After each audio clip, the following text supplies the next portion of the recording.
Radical. I never owned a Wii U. I never owned a 3DS.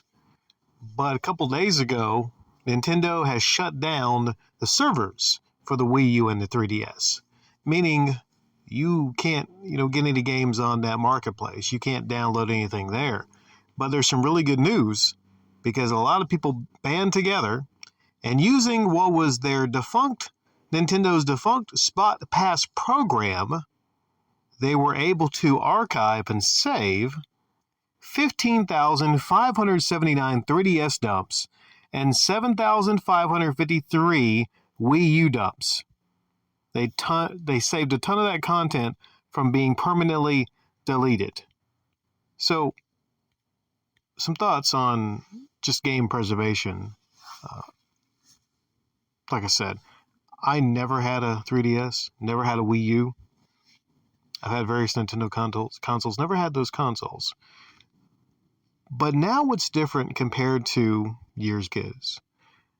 A company basically has all this DLC that you can download for a video game that, you buy it, but you get this extra DLC online for the game. When you take the servers down and you can no longer download that for the game, then that, for the most part, unless it's archived and saved by the modding community, it's gone forever. Or until Nintendo decides to release it. But chances are, if it's, DLC for a Wii U game or a 3DS game, then they're no longer selling those. So it makes no financial sense for Nintendo to continue to have these old marketplaces up or sell that because, they're moving on to newer systems. Now, I think I've touched on this before. My thinking is a company that releases anything, it is to them. If they do not at least make the forever to the, servers alive forever and keep doing that, then they need to contact video game preservation groups and get with them so those things can be preserved. Now, as long as there's an agreement in place that these outlets stuff to people, there needs to be some kind of system set in place.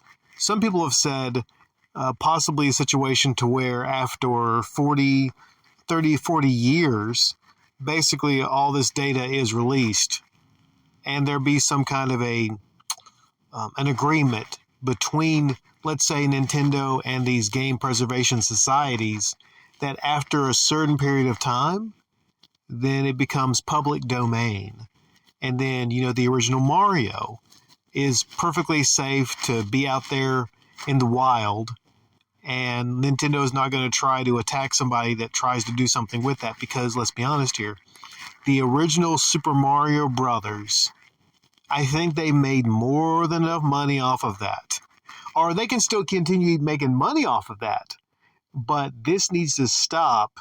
If they or any other company, whether it be Microsoft, Sony, if they are not putting something out there to where you can actually preserve these video games, if there's not something set in place, like for instance, what is it, the Library of Congress, basically, or maybe somewhere else, there's a massive library of books where people can, it's archived, and even if it's not being sold anymore, you have that archival.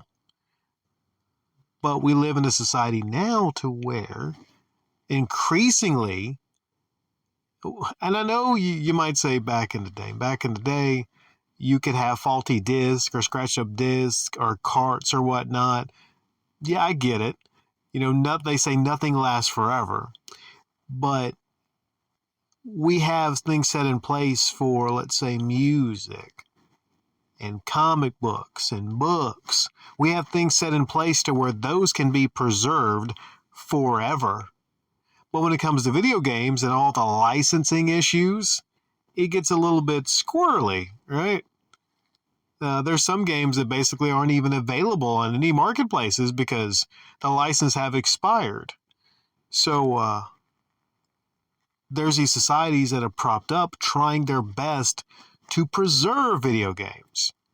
And their jobs are going to be even more difficult if we switch to an all digital future. Obviously, damn near impossible.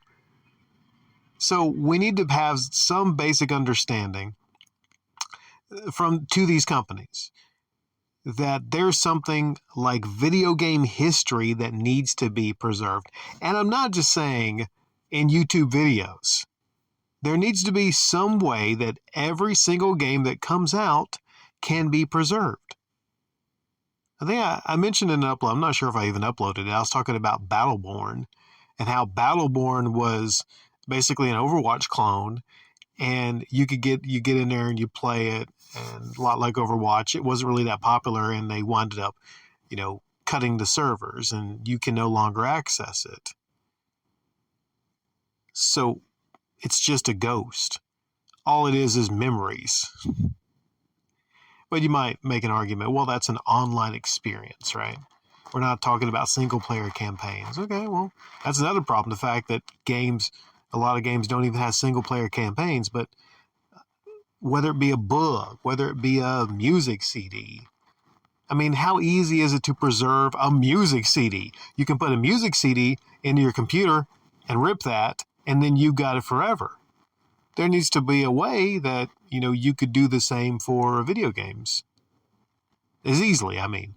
I'm sure people can take data files off of a disk, but when it comes to a DLC, Can you tell I'm like a little bit out of my element here because I'm not a super techie, right? I got my moments, but I'm not a super techie, so some of you are. But yeah, it's sad to see them go, the 3DS and the Wii U servers. Sad definitely for the Xbox 360. In just mere months, the marketplace is going to be down for that. So I'm looking right now at games that I possibly want to download while I still can and get them.